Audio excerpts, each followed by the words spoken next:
कि कृपया मंच पे आए और पीडीएस इंटरनेशनल स्कूल के इस उद्घाटन समारोह में अपना संबोधन करें।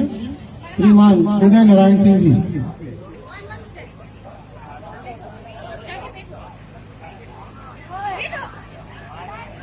बहुत बहुत धन्यवाद आदरणीय मंच संचालक महोदय जी। यहां आने के बाद ऐसा लगा कि कार्यक्रम खत्म हो चुका है, लेकिन सबसे अंत में मेरे जैसे एक शिक्षक को वक्त दिया आपने, तो मुझे लग रहा है कि कार्यक्रम का शुरुआत अब होने जा रहा है। भाई प्रमोद जी ने पूर्वांचल के सारे विशिष्ट, सारे विद्वत और सारे विशाल शख्सियतों को बुला करके इस कार्यक्रम को इतना विशाल बना दिया है कि हर एक शख्स का नाम ले पाना संभव नहीं है। मैं सभी उपस्थित आदरणीय अतिथियों का हार्दिक स्वागत करता हूं, अभिनंदन करता हूं, सम्मान करता हूं। और बीडीएस इंटरनेशनल स्कूल के इस उद्घाटन समारोह में सबसे पहले जसोई के प्रधान प्रतिनिधि आदरणीय बड़े भैया श्री प्रमोद सिंह जी और अपने छोटे भाई अश्वनी सिंह राजपूत को बहुत बहुत बधाई देता हूं कि जिस देश में नौजवान, जिस देश का पढ़ा लिखा समाज आज बियर की दुकानें खोलने के प्रति उत्साहित है, जिस समाज का पढ़ा लिखा व्यक्तित्व आज शराब की दुकान खोलने पर उत्साहित है, उसी समाज से कोई व्यक्तित्व ऐसा आता है जो कलम और किताब की दुकान खोलने के लिए उत्साहित है, तो मैं आपका बहुत बहुत अभिनंदन सम्मान करता हूं और स्वागत करता हूं।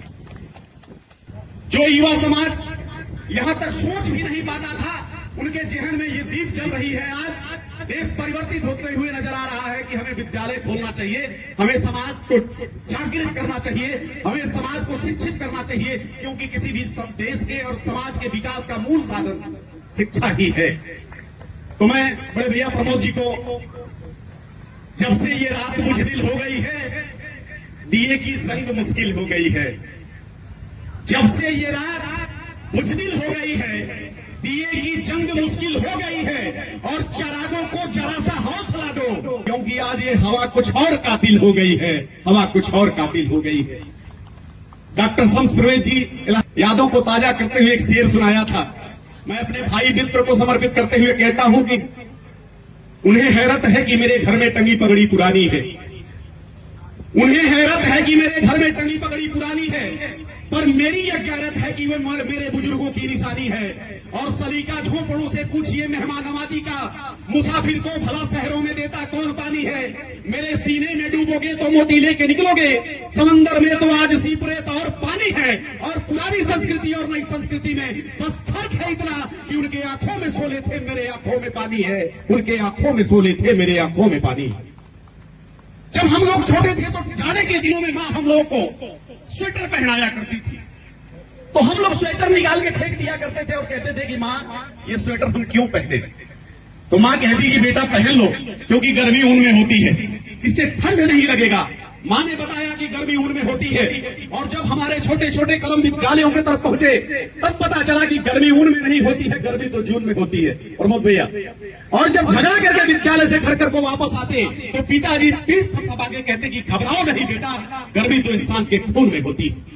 लेकिन आज पूर्वांचल की इस पवित्र माटी जसोई की सरजमी पर आकर के और इस ग्रामीण अंचल में इतना विशाल, इतना सुंदर और इतना शानदार विद्यालय खोलने के लिए मैं प्रमोद भैया को बधाई देते हुए कहता हूं कि ना तो गर्मी उन में होती है, ना गर्मी जून में होती है, ना गर्मी इंसान के खून में होती है।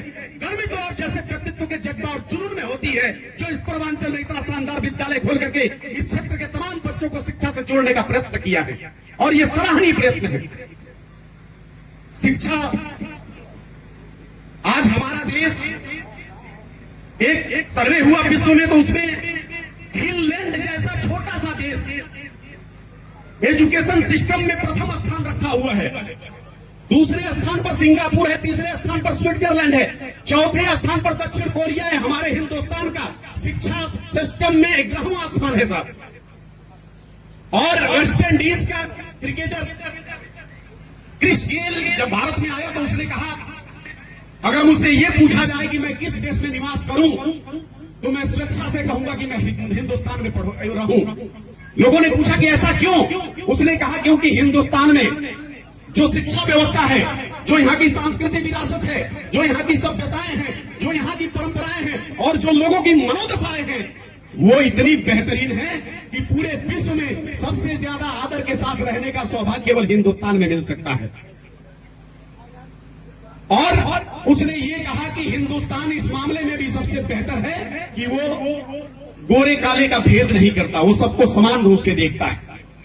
तो मैं कहता हूं कि वैदिक काल में जो विश्व गुरु हुआ करता था हिंदुस्तान, जहां की परंपरा, जहां की सांस्कृतिक विरासत, जहां के सौभाग्यशाली इतिहास को हजारों किलोमीटर दूर रहने वाला देश समझता है, वहां के नौजवान समझते हैं, वहां के खिलाड़ी समझते हैं, उस व्यवस्था को हम क्यों नहीं समझ पाते? उस सम्मान को जो हिंदुस्तान का शैक्षिक स्तर है उसको ऊंचा क्यों नहीं उठा पाते? बहुत सारी आलोचनाएं होती हैं हमारे शैक्षिक व्यवस्था की, और ये व्यवस्था निश्चित रूप से बदलती हुई नजर आ रही पिछले कुछ वर्षों में।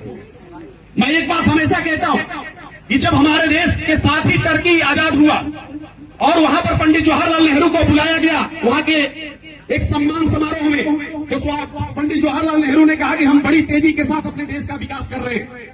उन्होंने कहा कि हम अपने देश में हाईवे बना रहे हैं, हम अपने देश में एटॉमिक सिस्टम पावर तैयार कर रहे हैं, हम अपने देश में फैक्ट्रियों का निर्माण कर रहे हैं, हम अपने देश में तमाम क्षेत्रों में काम कर रहे हैं, अपने देश को आगे ले जा रहे हैं। तो जब कमाल पाशा वहां का नेता अपने विचारों को रखने के लिए खड़ा हुआ तो उसने कहा कि महोदय, हम अपने देश में ऐसा कुछ भी नहीं कर रहे, क्योंकि आप जो कर रहे हो वो आपका काम नहीं है, वो ठेकेदारों का काम है, वो मशीनों का काम है। हम अपने देश में शिक्षा पर काम कर रहे हैं, हम अपने देश में आपसे भाईचारा पर काम कर रहे हैं, हम अपने देश में मोहब्बत पर काम कर रहे हैं, क्योंकि हमारा देश जब शिक्षित हो जाएगा, जब हमारे देश में भाईचारा विकसित हो जाएगा, जब हमारे देश के लोग आपस में मोहब्बत के साथ रहना शुरू कर देंगे तो हमारा देश तो ऐसे ही विकसित हो जाएगा।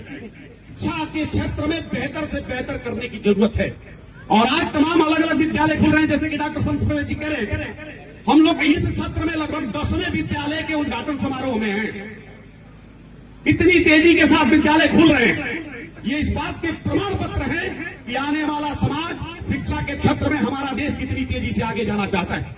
जो क्षेत्र शिक्षा से वंचित था, जो क्षेत्र कहीं ना कहीं इन सारे विद्वत समाज से वंचित था, उन क्षेत्रों में इस तरह का विद्यालय खोल करके सिंह जी ने जो त्वरित कार्य किया है, इसके लिए मैं बहुत बहुत आपको बधाई देता हूं, धन्यवाद देता हूं।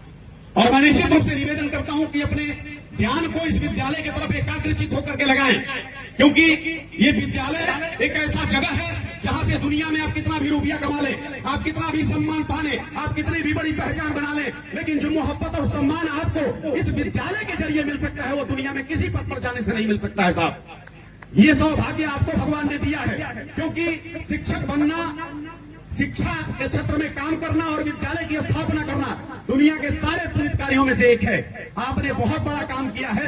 आपको लग रहा होगा कि मैंने विद्यालय खोला है, लेकिन आपने 100 जेल के दरवाजे बंद कर दिए हैं ये विद्यालय खोल करके, ये आपका प्रमाण है। मैं बहुत बहुत बधाई, आपका अभिनंदन करता हूं। हम लोग छोटे थे प्रबंधक जी,